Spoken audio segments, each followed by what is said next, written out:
좋습니다. 오늘도 시크릿 투자 전략 저희와 끝까지 함께해 주시길 바라겠습니다. 그럼 우리 증시 속 가장 뜨거운 핫테마, 그 시크릿한 이야기를 가장 핫한 파트너, 하창봉 파트너가 준비했다고 하는데요. 대표님 오늘 어떤 내용으로 준비해 주셨나요?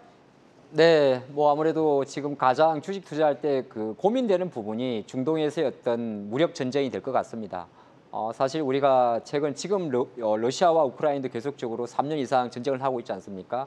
그러다 보니까 어떤 전쟁 리스크가 발생하게 되면 22년도에 겪어봤던 바로 그 이슈, 다시 인플레이션이 올라가고 정시가 좀 힘들지 않을까 했습니다만은 생각보다 그렇게 장기적으로 이 이슈가 많이 덮을 것 같지 않다는 의견도 좀 많습니다.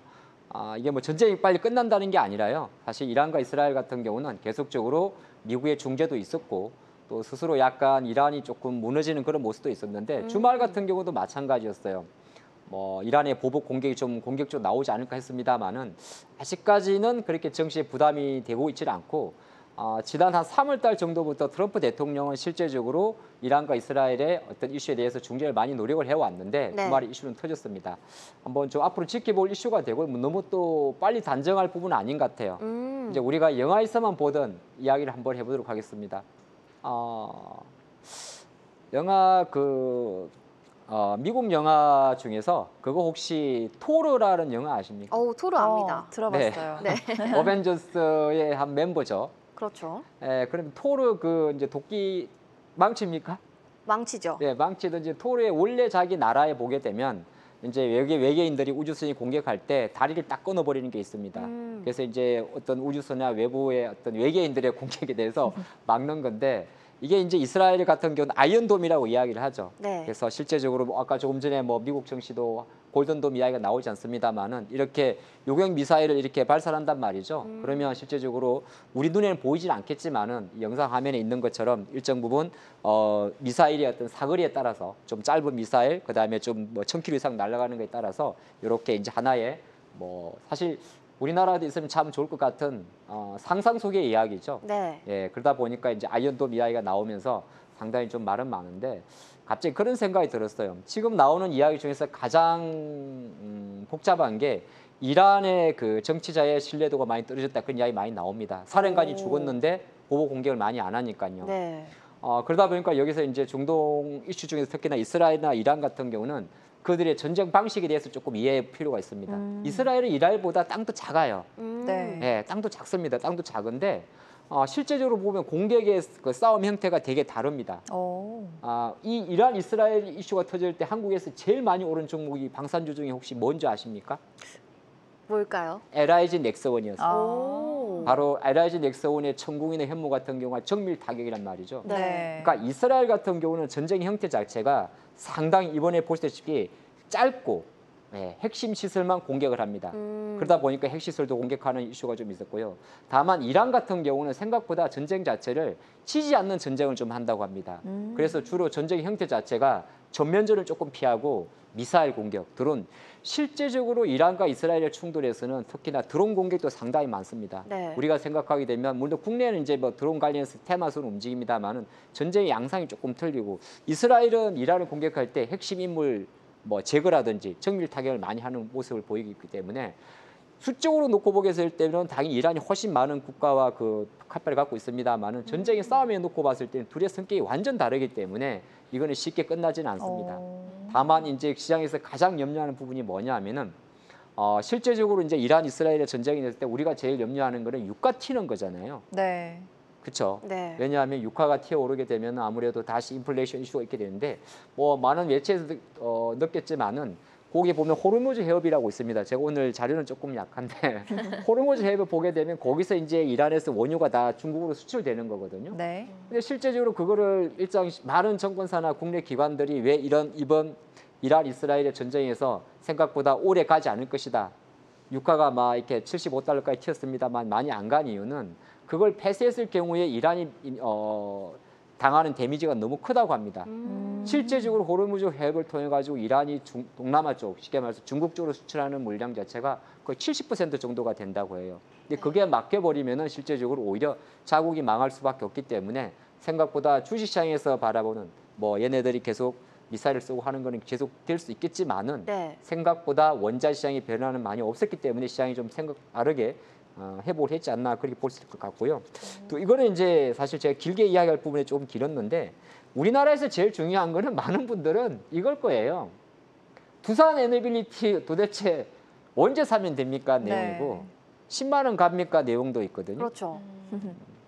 저도 모르겠어요. 네. 이 이미지는 때는 바야흐로 2년 전 24년 CES 라스베가스에서 두산 에너빌리티가 선보였던 수소 터빈 발전기의 모형입니다. 오. 우리 여러분 아시겠습니다만 두산 에너빌리티는 실제적으로 원전으로 들어가게 되면 원전의 주기기를 만들게 됩니다. 네. 주기기라는 게 이제 발전을 하기 위한 메인 기기가 되는 거고요. 시장에서 이제 계속 그렇게 이야기를 합니다. 조선, 방산, 원전, 전력의 질주. 오늘은 이제 전력 주고자 많이 올랐는데 과연 이게 언제까지 많이 갈 것이냐. 이제 원전으로 다시 또 이야기 들으면 너무 많이 들어서 아실 거예요. 실제적으로 글로벌 원전 같은 경우는 딱 한 5개 정도 국가 손 안에 10개 손가락 안에서 원전을 만들 수가 있습니다. 예, 있는데 실제적으로 경쟁을 했을 경우에는 미국을 빼고 나서 트럼프가 뭐 4배 이상 원전을 확대한다고 하면 원전을 만들 수 있는 시공 능력이 있어야 되지 않겠어요? 오. 그걸 할 수 있는 나라가 바로 우리한테 걸핏하면 딴지건은 네. 이번 체코 두쿠바니 원전에서 딴지건 EDF 바로 프랑스죠. 네. 프랑스하고 한국, 그다음에 프랑스는 중국과 협력할 수 있긴 있는데 그런 관점에 놓고 봤을 때는 미국에서 실제적으로 트럼프 대통령이 원전의 캐파 자체를 4배로 늘리겠다는 거는 뭐 한국의 원전 관련주가 많이 상승하는 데는 오긴 할 수 있습니다. 예. 그래서 저희 타픽 시간에 가져오신 유망주로 네. 가져오셨던 현대건설의 주가가 그렇게 질주를 했던 걸까요? 네, 그런 것도 크게 영향을 작용을 하고 있죠. 현대건설이나 DLENC 이런 종목들이 대표적인 건데 현대건설은 실질적으로 원전으로 놓고 보게 되면 웨스팅하우스라든지 또 SMR 같은 경우도 그런 이슈가 가는 겁니다. 그리고 트럼프의 큰 에너지 정책, 이거는 이제 대선 전 이야기인데 네. 트럼프의 에너지 정책, 지금은 관세 때문에 나쁜 이야기만 합니다만은 네. 트럼프의 3대 미국 부양 정책에는 에너지 수출 확대가 있단 말이죠. LNG 포함이라서. 그런 것 때문에 없잖아 있고 국내는 조금 고개를 갸우뚱할 수는 있어요. 지금 21대 대통령에 속한 당이 민주당이다 보니까. 네. 근데 잘 가요. 국내에는 어떤 이슈가 있는 걸까요? 근데 조금 제가 볼 때는 다릅니다. 이거는 뭐 정치적인 발언이 조금 들어가면 조심스럽긴 한데 지금 현재 이재명 대통령과 문재인 대통령의 에너지 정책에 대한 성격을 보게 되면은 실제로 이재명 대통령은 약간 원전이라든지 SMR에 대해서도 향후 정책 자체를 완전히 폐지하고 한쪽으로 밀기보다는 약간의 그 에너지 정책 다변화를 펼치는 것도 있고 국내 모 민주당 위원회에서도 우리가 SMR 소형 원전이라는 거 SMR을 활성화하기 위한 발언도 하다 보니까 시장에서는 뭐 두산 에너빌리티나 이런 종목 쪽으로는 많이 몰리는 모습이고 물론 이제 이것 자체가 단순히 놓고 보게 되면 주기기라든지 복합 비상 발전기를 만드는 뭐 BHI 이 정도까지는 가면 되는데 최근에 한전기술이나 한전산업같이 한국전력 관련 원전 회사까지 움직였다는 것은 약간의 국내 이슈가 전혀 묻어있기는 하긴 합니다. 네, 그렇게 볼 수 있을 것 같고요. 아마 제가 이런 이야기를 할 때 여러분들이 아마 이 지금 책 방송을 보시면서도 그런데 이 이야기를 할 겁니다. 최근에 그 외국인들이 주식을 오늘은 좀 팔았어요. 네. 오늘 3천억 정도 팔았습니다. 그리고 이제 6월달 접어들어서 4조 원 정도를 매수를 했고요. 6월달 정도에서 제가 몇 번 강조드렸는데 제일 많이 산 종목은 하이닉스입니다. 네. 4조 원 금액 중에서 대략 1조 5천억을 샀거든요. 네. 오늘을 25만 원까지 갔습니다. 문제 정규장에서는 못 갔지만 이제 우리가 대체 거래소라고 이야기하는 NXT에서 갔는데 왜 갈까요? 뭐라고 그렇습니까? 그러니까요. 그럼 삼성전자는 안 가는데 말이에요. 수급 측면에서 매력이 있을까요? 수급도 뭐 아까 말씀한 4조 원 중에서 삼성전자를 그러니까 제가 계산해 봤는데 하이닉스가 대략 지금 25만 원 정도잖아요. 네. 하이닉스하고 삼성전자의 시가총액이 3배 정도 차이가 나요. 근데 금액 기준은 거의 하이닉스를 1조 5천억 정도 살 때 삼성전자는 1조 원을 안 샀습니다. 그럼 대충 계산해도 한 6배, 7배 정도 하이닉스를 많이 산 거거든요. 물론 이제 여러 가지 생각도 있을 수 있긴 있습니다만은 일단은 외국인이 선택한 우리나라의 반도체는 딱 한 종목뿐입니다. 하이닉스입니다. 예, 그래서 네. 많은 분들이 이제 이거 때문에 조금 힘들어하는 게 뭐냐면은 아니 하이닉스는 가는데 왜 삼성전자 안 갑니까? 맞아요. 또는 아니 하이닉스에 납품하는 작은 반도체 소부장들 많이 안 갑니까? 그렇게 이야기를 하는데 네. 일단 그거는 뭐 제가 알 바는 아닌 거, 알 바라기보다는 조금 더 지켜봐야 될 것 같고 네. 일단은 가장 중요한 거는 하이닉스가 쌉니다. 차트 보니까 네. 저평가됐을 수도 있을 것 같은데 어떤가요? 그렇죠. 요 자료가 뭐냐면 앞으로 12개월 동안 선행 PBR 순자산 비율인데요. 그러니까 25년도 실적을 감안해서 하이닉스는 지금 PBR 1배 기준으로 몇 배 정도 있느냐를 보여주는 그래프인데 대략적으로 1.1배 정도에 있습니다. 네. 하이닉스가 24년도에 대략 23조 원 정도의 영업이익을 보였는데 지금 2분기 실적을 발표할 다음 달 정도 되게 되면 2분기는 9조 원대 정도를 전망을 합니다. 네. 1분기 때 6조 원 넘었지 않습니까? 오. 시장에서는 지금 하이닉스의 25년도 기준으로 연간 영업이익은 35조 원까지 보고 있습니다. 그러면 하이닉스는 실제적으로 24년도 기준 쉽게 말해서 20만 원 기준으로 PR이 6배 정도였는데 지금 25만 원이 됐음에도 불구하고 PR 기준으로 놓고 보게 되면 오히려 6배가 되질 않습니다. 네. 예, 그런 관점이 있기 때문에 뭐 하이닉스는 쉽게 관성의 법칙을 이탈하지 않지 않을까 예, 그렇게 볼 수 있을 것 같고요. 요거는 이제 또 오늘 여러 가지 이야기를 할 겁니다. 네, 요건 뭐냐면은 JM노믹스를 기대하는 K밸류업인데 우리나라 지수가 이게 3,000포인트 계속 이야기 나오고 4,000포인트 나오고 5,000 나이는 데는 바로 이게 커요. 6월 4일 기준으로 다시 상법 개정안이 발의가 됐지 않습니까? 네. 그래서 원래 지난주 6월 12일 날 금요일 날 원래 국회 본회의에서 처리되려고 하다가 현 정부에서 실제적으로 원내대표를 먼저 구성하고 이제 진행한다는 이슈가 나왔거든요. 아직은 말은 많아요. 이게 좀 조심스러운 발언인데 여러분들은 상법 개정안이 과연 코리아 증시의 폭등 요인이라 생각 너무 좀 질문이 어렵네요. 이건 찬반이 여전히 많이 남아 있습니다. 네, 상반은 남아 있는데 이제 이거를 찬성하는 입장도 있을 수 있고 반대하는 입장도 있을 수 있긴 있는데 일단은 주시한 관점에서는 이제 소액 주주들 입장에서는 상법 개정안을 되게 찬성하는 분위기입니다. 우리 네. 주주 입장에서는 이제 주주 입장과 경영자 입장은 다른 거거든요. 네. 주주 입장으로서만 이야기하겠습니다. 저희가 뭐 경영자는 아니니까 이사의 주주에 대한 충실 의무는 가장 중요한 겁니다. 우리가 생각하게 되면 어처구니 없이 아침 이사님들이 8시 출근하셔가지고 커피 마시다가 10시에 에휴 유상증자를 한번 하자. 그래 아침밥도 딱 얻어말 수도 있고 금요일날 기분 좋게 오늘 이제 불금 요새는 불금을 안 합니다만은 금요일날 기분 좋게 정시 끝나고 퇴근했는데 갑자기 금요일날 오후 6시에 유상증자 공시 탁 때려가지고 아이고. 주말 잡치는 경우가 많았죠. 아. 예, 왜냐하면 현재 상법 기준으로 유상증자는 이사의 가름으로 가능한 겁니다. 예.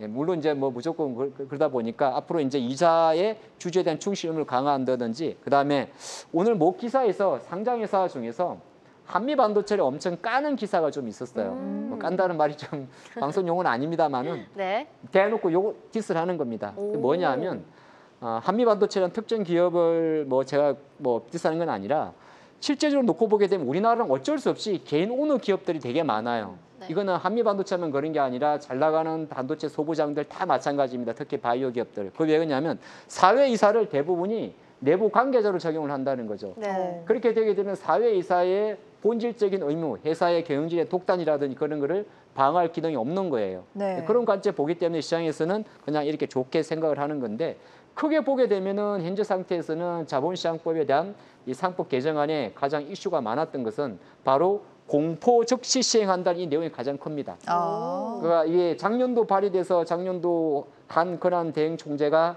리젝 거부권을 행사할 때 조금 다른 거는 지금 21대 대통령에서는 실제적으로 본회의에서 안건이 통과되게 되면은 이거를 바로 공포하는 보통 1년 정도 유예 기간을 갖거든요. 네. 1년 정도 유예 기간 없이 일정 기간에 바로 시행을 해버린다는 겁니다. 아. 그런 관점에 놓고 보기 때문에 정신이 여기에 대해서 실제적으로 지금 보면 지주사들 종목들이나 이런 것들이 많이 올라가는 흐름이 있기 때문에 네. 이 종목들도 시장에서는 근데 사실 저도 마찬가지인데 막상 살려고 하면 손은 잘 안 나가요. 네, 삼성물산 만약에 보유하신 분들이 지금 17만 원 정도 하거든요. 네. 한 2, 3년 동안 들고 있었어요.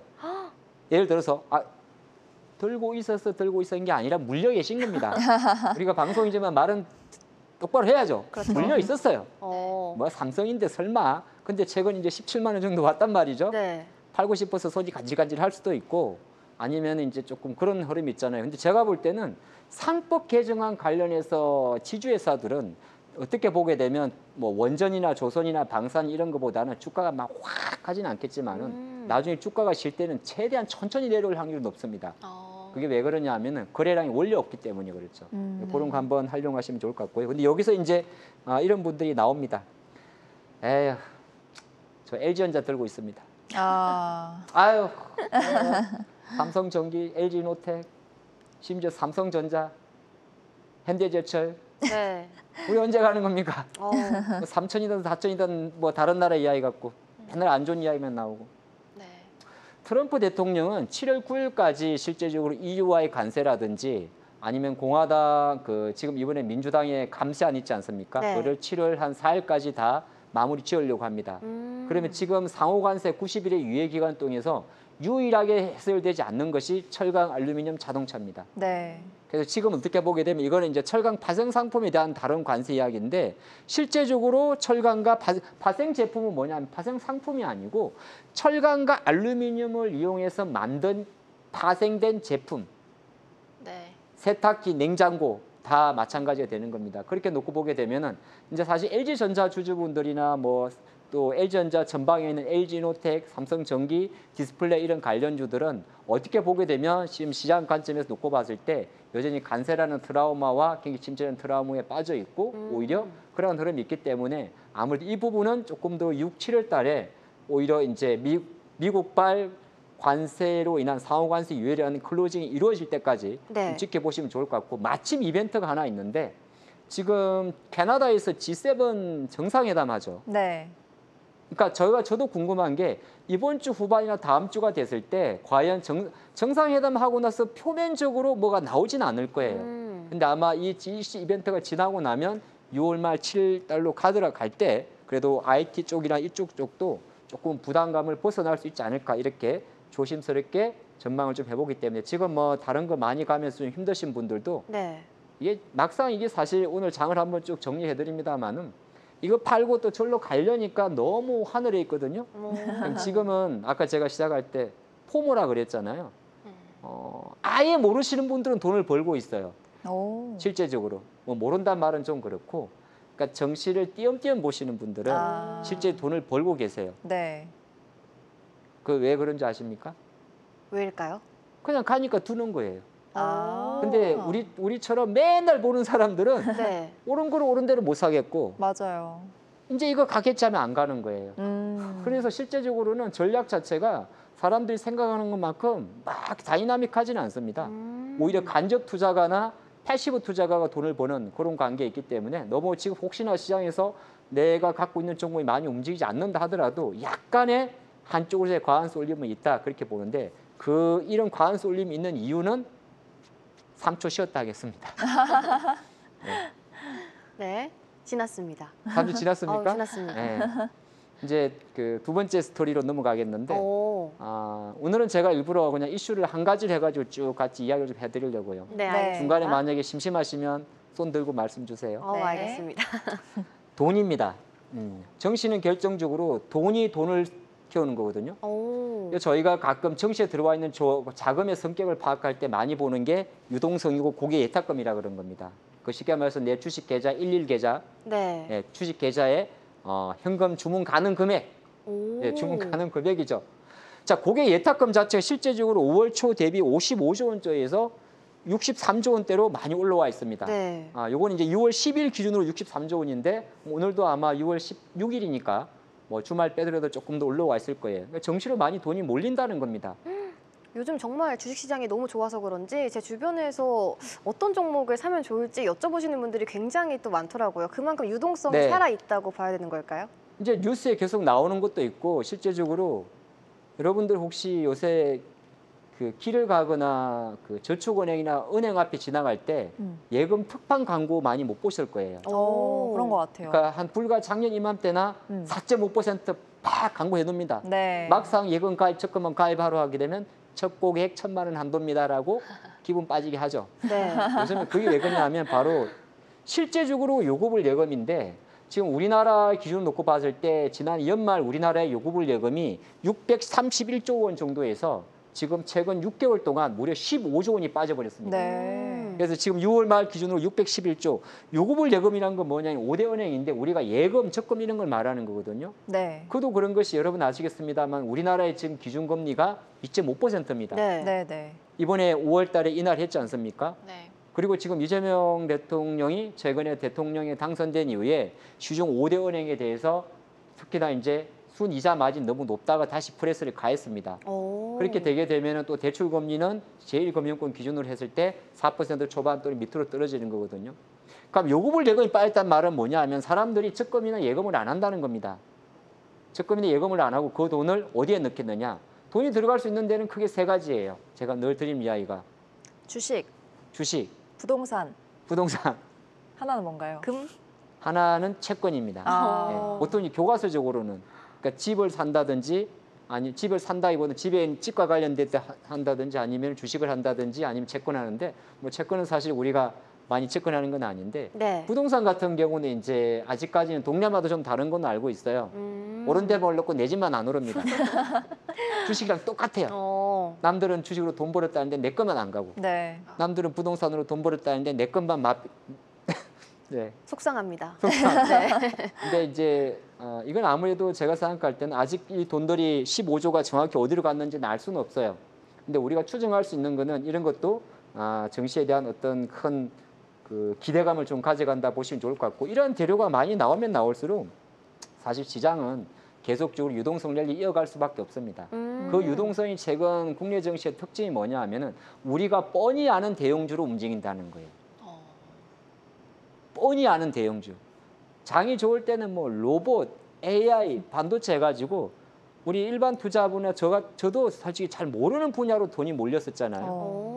근데 지금 보면은 현대건설 모르는 사람이 어디 있겠어요? 네. 그렇죠? 부산 다 알고, 네. 한국전력 다 알고, 네. 가스공사 다 알고. 그러니까 이제 일반 투자가 최근에 카카오까지 움직였으니까 실제적으로 이런 유동성 장세는 조금 더 지속될 수가 있기 때문에 저도 생각하는 게 조정은 올 겁니다 분명. 네. 예, 그거 벌써 3주째 하고 있는데. 조정은 올 건데 그 조정폭은 일단 1차 조정폭은 되게 낮다는 마인드로 좀 가시면 좋을 것 같고요. 다시 돌아서 그러면 앞으로 우리가 볼 섹터들을 보도록 하겠습니다.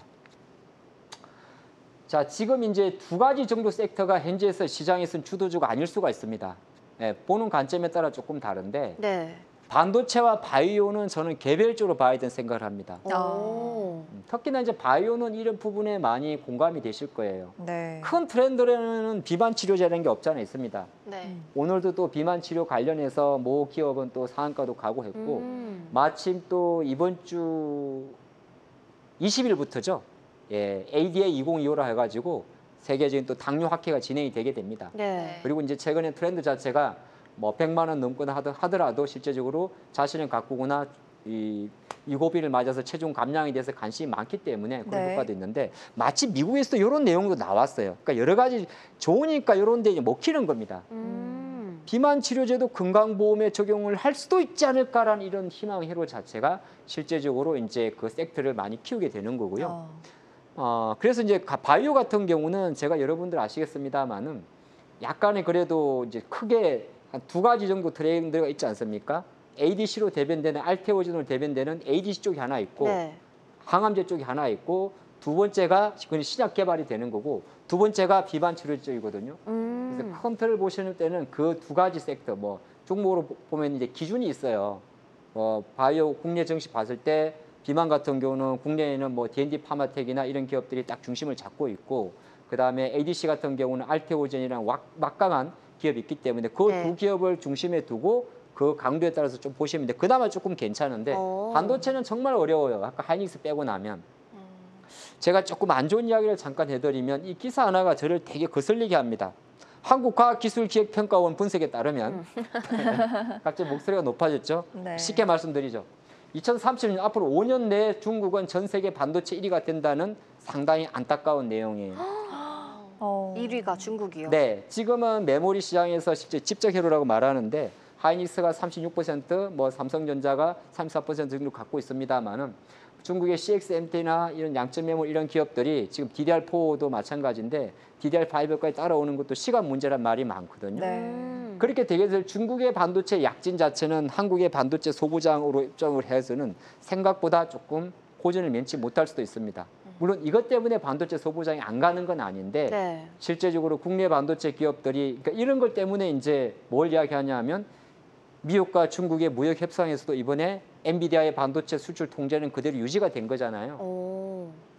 이번 런던 제네바 합의에서 정시가 환호를 했습니다만 실제적으로 엔비디아의 고성능 컴퓨팅에 대한 중국 수출은 막아둔 거거든요. 이게 막으면 막을수록 중국의 반도체 입진이 계속 커지게 되는 겁니다. 네. 그런 관점에 중간에 있는 한국의 반도체 소부장들이 생각보다 고전을 면치 못하는 게 있기 때문에 우리가 반도체주를 보는 관점에서 나쁘다는 건 아니에요. 저는 봐야 된다 생각을 하는데 왜 안 가냐고 해석을 덧붙이자면 이런 것도 있지 않을까 그렇게 보겠고 사실은 그거보다 이것 때문에 그래요. 갑자기 말투가 탁 내려간다. 아니 시장이 뭐 눈만 뜨면 맨날 가니까. 네. 그렇죠. 제가 좀 이따 AS 하겠습니다만 지난주 방산주 하나 얻어 올린 거 있죠? 어우, 굉장히 뜨거웠다고 들었습니다. 하나 얻어 올린 거 하나 있어요. 네, 놀랐어요. 뭐 이따가 잠시 후에 AS 할 때 보겠습니다. 네. 이게 이제 16일 날 지금 뭐 하나 시스템, 로템 이렇게 다 움직인 거잖아요. 그러니까 이건 어쩔 수가 없어요. 제가 생각할 때도 뭐 솔직히 말해가 지금 하나 에어로스페이스 예, 그거 제가 유상증자 할 때 엄청 욕했었는데 네. 이제 100만 원도 코앞이잖아요. 오. 그러면 이게 제가 또 역으로 분석해봤더니 공매도 물량이 엄청 많더라고요. 공매도 물량이 많아가지고 쇼크분 쇼크부대로 나오고 그다음에 로템 같은 경우도 지금 보시면 원래 로템이 지난주 같은 경우에 조금 쉴 뻔했어요. 왜냐하면 폴란드 2차 수주 발표 임박하다는 재료가 나오면서 네. 그래서 저는 실제로 현대 로템도 폴란드 2차 수주 이슈가 발표되게 되면 완전 세론이 나올 걸 생각을 했는데 다시 뭉쳐있지 않습니까? 그러니까 이쪽 섹터 같은 경우는 제가 생각할 때는 뭐 보유자 영역에서는 좀 여유가 있는데 새로 보시는 분 입장에서는 역시나 조금 쉬었으면 좋겠다는 말씀을 좀 드리겠고 다시 전력 인프라 같은 경우는 약간 백업으로 보시면 좋겠어요. 오늘 이제 효성중공업이나 뭐 LS 일렉트릭이나 현대 일렉트릭이나 뭐 이런 종목들이 많이 올라갔는데 네. 실제적으로 오늘로 간 이유에는 여러 가지 복합적이었어요. 뭐 우리나라 같은 경우는 울산에다가 또 AI 데이터 센터 투자한다는 이야기도 많고 네. 이런 게 많이 나왔었는데 약간 이쪽은 조금 백업의 성격을 갖고 있는 것도 좋다 그런 말씀 드리고 싶습니다. 네. 그 미국에서도 또 전력 설비 인프라 쪽이 좀 노후화됐다는 얘기가 많이 나오는 걸로 네. 알고 있거든요. 그러니까 전력 인프라를 보는 그 트랙은 두 가지가 있습니다. 네. 하나가 미국은 노후화된 전력 인프라를 교체해야 됩니다. 실제적으로 미국은 전력 인프라 설비가 25년 이상 다 노후화됐고 전체 그 용량 자체가 전체 미국 전력 인프라의 무려 70% 정도가 연식이 25년 됐기 때문에 뭐 AI 데이터 센터에 대한 어떤 수요가 없다고 하더라도 자연스럽게 교체를 해야 되는 수요가 있고요. 네. 이 화면 같은 경우는 뭐냐면은 실제적으로 테네시 멤피스에 있는 효성중공업의 공장입니다. 효성이 대박이 난 거예요. 때는 바야흐로 2020년 트럼프 일기 때 우리나라 변압기에는 미국은 37.5%의 반덤핑 관세를 부과했습니다. 그때 효성은 세게 때린 거예요. 37.5% 변압기에 대해서. 네. 초고압 변압기인데 그때 효성이 어떤 액션을 취해야 되냐면 뭐 운인지 여기까지 온지를 모르겠는데 실제적으로 그때 효성이 2020년 때 트럼프 일기 때 일본의 미쓰비시 중공업을 대상으로 500억을 들여서 이걸 사온 겁니다. 왜냐하면 37.5%의 반덤핑 관세를 피하기 위해서. 근데 세월이 5년 만에 확 세상이 또 바뀌어버린 거죠. 네. 트럼프의 비긴 아메리칸 정책 때문에 오히려 변압기 수출에 대한 관세 자체가 미국 현지 공장을 갖고 있는 국내 두 개의 기업, 효성과 HD 현대일렉 쪽으로 몰려 있는 겁니다. 그래서 그런 관점을 보는데 실제적으로 미국은 그만큼 이런 섹터 쪽에 교체할 수밖에 없다. 그렇게 보시는 게 좋을 것 같고요. 아유, 이야기가 길어졌네. 자, 그러면 네. 요거 이야기 잠깐 하고 이제 오늘 전체 이야기를 좀 마무리할까 하는데, 야, 이 방송 보시는 분들 혹시 LG CNS 청약하셨던 분들 계시죠? 61,900원입니다. 네. 공모가가. 네. 제가 안 잊어먹고 있어요.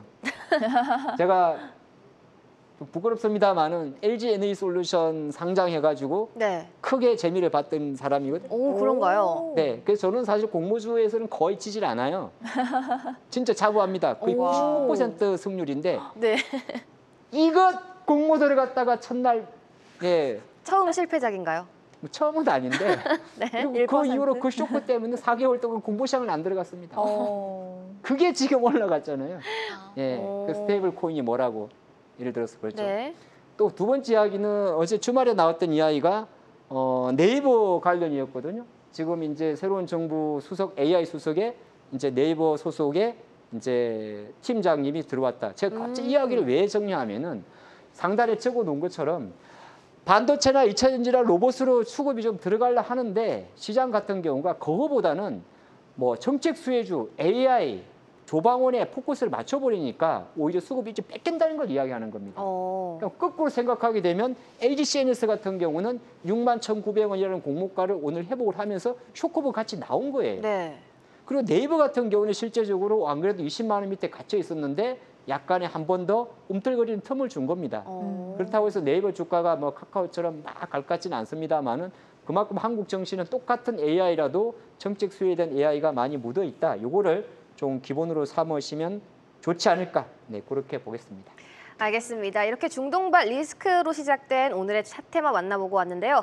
오늘도 시크릿 강의 함께하고 계시는 저희 시청자분들을 위해서 또 상위 1%가 될 수 있는 퀴즈를 준비해 오셨다고 들었는데 어떤 퀴즈인지 첫 번째 퀴즈부터 만나보도록 할게요.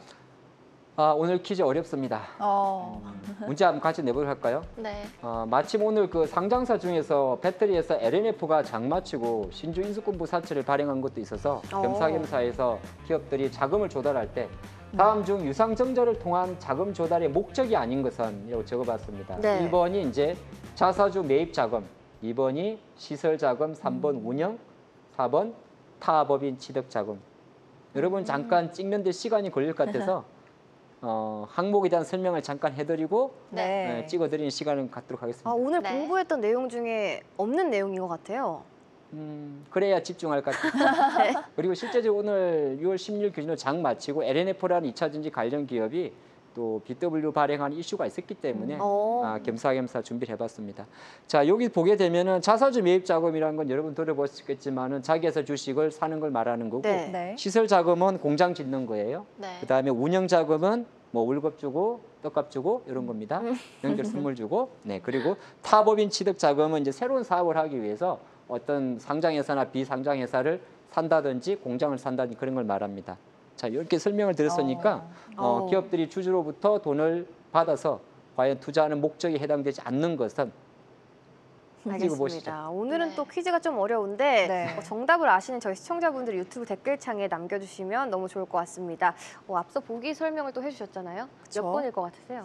1번 아니면 4번일 것 같은데 어. 4번일까요? 4번이요. 4번? 어떻게 생각하세요? 저도 1번 아니면 4번이라고 생각을 했는데 설명을 들어보니까 2번이랑 4번이 좀 비슷한 것 같아요. 네.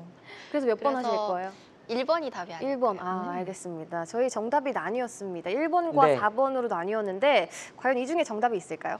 네, 정답은 1번입니다. 아하. 기업들이 자금을 조달한다는 결정지로 그 기업의 성장성을 키우는 거잖아요. 그거를 시설 자금, 시설 투자를 한다든지 회사의 정상적인 운영을 하기 위해서 운영 자금을 쓴다든지 새로운 신사업에 도전하는 것. 다만 주가와 관련된 자사주 매입 자금 같은 경우는 그 자사주를 살 수 있는 자금의 용도 자체는 한정되어 있습니다. 그렇기 때문에 정자를 통한 자사주 매입 자금의 성격 자체는 상법상 규정을 하고 있다. 그렇게 말씀드리고 싶습니다. 알겠습니다. 저희 시청자분들도 정답을 굉장히 많이 맞춰주셨는데 그렇다면 두 번째 퀴즈는 좀 쉽습니다. OX 네. 퀴즈가 남아있는데 두 번째 퀴즈도 바로 만나보도록 하겠습니다. 네, 주가 상승 탄력이 큰 데는 공매도, 청산, 쇼커버도 있다. 제가 힌트를 좀 드릴까요? 네, 오. 주세요. 지난주 기준으로 코스피 기준으로 공매도 금액이 가장 많았던 종목들의 상위에는 D&D 파마텍, 두산 에드빌리티, SK 하이닉스가 있었습니다. 네. 그리고 그 기업들은 지금보다 훨씬 많이 올랐습니다. 아. 네, 그렇게 말씀드리고 싶습니다. 알겠습니다. 방금 또 정답을 말씀을 해주신 것 같은데 네. 그런 종목들이 있다고 하니까 있다인 것 같습니다. 유력한 힌트인 것 같아요. 알겠습니다. 하겠습니다. 5로 하겠습니다. 5 네. 맞을까요? 네, 옵니다. 네, 있다라는 표현보다는 있을 수 있다는 표현이 조금 더 깔끔할 것 같긴 합니다만은 외국인들이 주식을 매수하는 데는 순수하게 투자하는 수급도 있고 주가가 단기적으로 급등을 할 때 나오는 하방에 베팅했던 자금들을 부랴부랴 다시 청산해야 되는 쇼커브 물량도 존재한다고 볼 수가 있겠습니다. 네, 매주 월요일 밤 11시 하창봉 파트너와 시크릿 투자 전략 함께하고 계십니다. 지금부터는 보다 심층적으로 우리 시장을 분석해 보도록 할 텐데요. 오늘도 저희 시크릿 투자 전략과 함께 성공 투자를 위한 비법들 가득 공유해 가시면 너무 좋을 것 같습니다. 대표님, 오늘 어떤 이야기 준비해 주셨나요? 네, 저희가 이제 아침에 아까 방송할 때 그런 이야기를 했어요. 달러 유가 기름 많이 안 튀면 상관없다고 이야기했지 않습니까? 네. 상관없는 건 아닌데 실제적으로 지난주 금요일 같은 경우에 이제 WTI 우리가 크루드 오일이라고 이야기하는데 배럴당 한 75달러를 좀 터치했었습니다.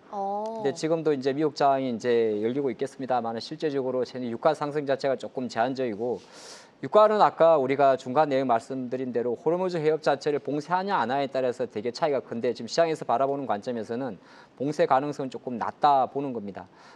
유가는 근데 실제적으로 지금 미국발 경기 둔화 때문에 계속 좀 내려와 있었고요. 네. 최근 이제 관세 협상에 대한 긍정적 전망이 나오면서 좀 반등하는 구간에 있었습니다. 그러니까 어차피 자연스럽게 조금 반등하는 구간에 있었기 때문에 급격하게 뭐 배럴당 85달러까지 올라가지 않는다면 정신은 그렇게 많이 좀 부담은 되지 않지 않을까. 뭐 향후 지켜보는 관점에서는 또 단정할 건 없습니다만은 저는 기준점이 있는데 그게 75달러까지는 중립이고 한 85달러 넘어가면 리스크하다 볼 수 있습니다. 물론 이것 때문에 국내 뭐 항공주나 이런 기업들이 빠지고 있을 수는 있습니다만은 현재 우리나라에서 항공주는 지금 메인 주도 섹터는 아니니까 네. 뭐 약간 안 좋은데 좀 안 좋아졌다 그리 보시면 좋을 것 같고요. 오. 두 번째는 이제 외환 시장인데 최근에 장이 조금 빨리 회복되는 것 자체가 달러가 원래 이럴 경우에는 강세로 가야 되는 거거든요. 그래서 우리가 뭐 또 왜냐하면 치정학적 리스크가 나오니까. 근데 실제적으로 놓고 보면 달러가 지금 여전히 약해요. 그래서 네. 그걸 보는 지표가 DXY 우리가 이야기하지 않습니까? 한 98 정도가 깨고 되게 되면은 생각보다 원화가 오히려 강합니다. 그리고 지금 화면도 보입니다만은 한 연초 한 110까지 올라갔던 달러 지수가 지금 계속 하락 추세에 있는 거거든요. 물론 이거는 뭐 안 좋은 것도 없지 않아 있긴 있습니다만은 달러가 약하면 실제적으로 우리나라 원화가 강한 거잖아요. 네. 원화가 강하면 외국인들 기준 놓고 봤을 때 주식을 이제 많이 팔 필요는 없는 겁니다. 사는 거는 다음에 문제가 되는 거고요. 예, 그래서 환차익에 대한 이슈가 있기 때문에 외국인 수급 자체가 약간 관망을 끼고 있다 그리 보시면 좋을 것 같고 약간 호재성 일정을 좀 보게 되면은 바로 이제 이번 주에 G7 정상회담이 좀 커요 실제적으로.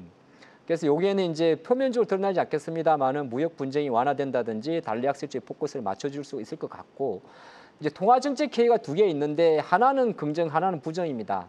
BOJ는 아마 0.5% 수준을 이번에도 동결할 수 있지 않을까 생각을 하고 있는데 뭐 극단적으로 일본이 지금 현재 수준에서 트렌드는 이제 일본도 금리를 인상하는 구조에 있거든요.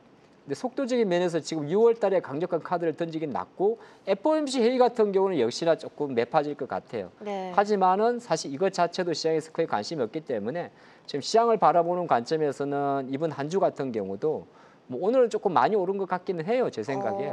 그렇긴 한데 시장이 막 급격하게 내려간다 해가지고 그 조금 먹으려고 인버스를 산다든 이런 전략보다는 혹시나 밀린다 그러면 한때 쉬었다가 또 매수할 수 있는 기회도 있고 또 하나가 제가 이번 그래 만약에 주도주는 주도주고 또 앞으로 이제 주도주를 갈 만한 종목들은 또 관심 종목을 준비를 했으니까 그까지 같이 하시면 좋을 것 같습니다.